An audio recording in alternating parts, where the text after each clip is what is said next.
everybody, it's Kerrie here at the Northeast Autism Society, and today we're going to talk about our bedroom checklist.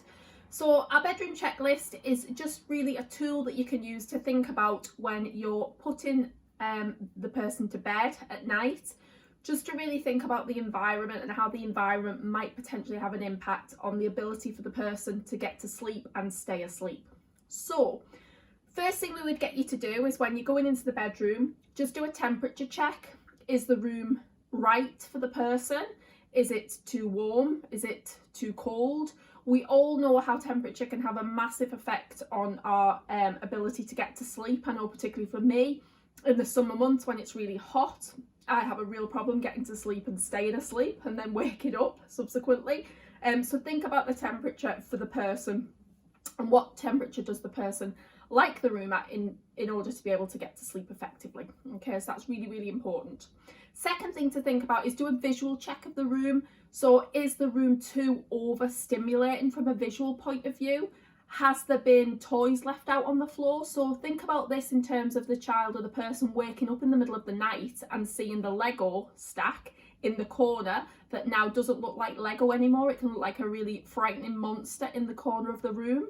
I know in the past I've woke up in the middle of the night and there's been something on the floor, like I don't know, a jumper for example, and all of a sudden your mind starts playing tricks on you, thinking that it is something really frightening in the room. So just clear things away, and also think about moving toys and things like that out of the way anyway, because then it gets the person ready for actually going to sleep and knowing that it's time now to relax and go to sleep and it's not actually playtime. Okay, next thing to think about is the smell of the room. So you know, remember, for people that are hypersensitive, they're going to pick up on the smallest smell in the environment. So it could be that you've just done your washing and you have your washing out to dry on the landing, for example, or you've just put new bedding on, which now has a beautiful floral smell to you, but for the person getting in the bed, it's actually going to cause a lot of stress and anxiety and physical pain in some instances from a sensory point of view. So really think about the smells in the environment. Think about things like the plugins that you can put in the wall.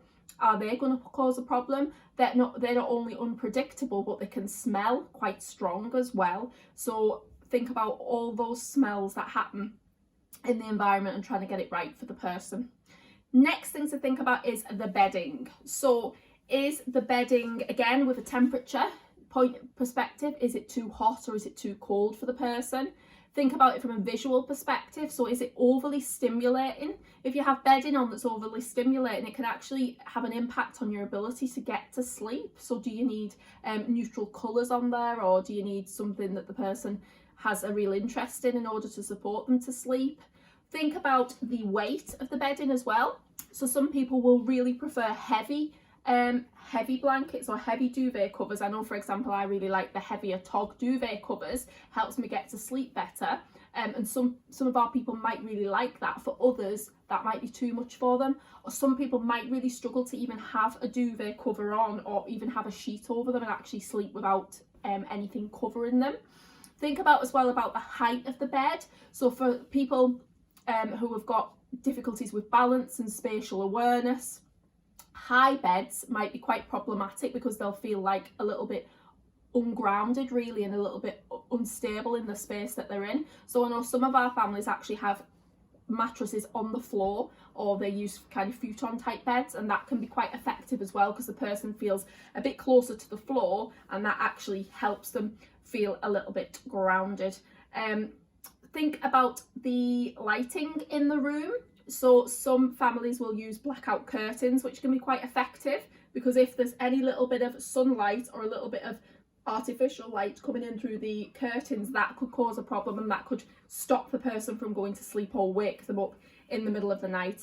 Likewise, think about if the person, it might be that the person can't actually cope with it being dark. So do you need to have a lamp on or a lava light or something within the room? It's about really getting to know the person and find out what works best for them. Okay, so I hope that was useful, and we shall see you all again soon. Thanks everybody, bye.